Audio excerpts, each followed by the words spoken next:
Hər kəsə salam. İnkubatoru necə düzəltdiyimi çox soruşan oldu. Mən də düşündüm ki, bunu ən asan və tez yolla elə düzəltdiyimin üzərində izah eləməyim daha yaxşı olar. Sadədir. Bir korobkadır, lamçıqalardır. Belə bir termostatdır. Sifariş verəndə bu formada gəlir.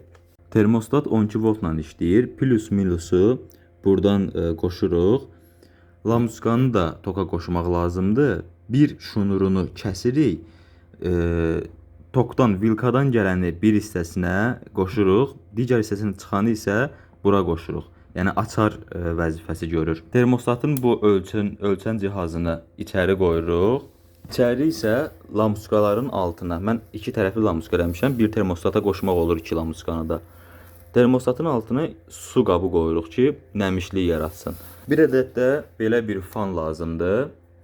Bu fanı isə yumurtaların üstünə vuracaq şəkildə yox, bu formada qoşmaq lazımdır ki, dövr elətdirsin havanı.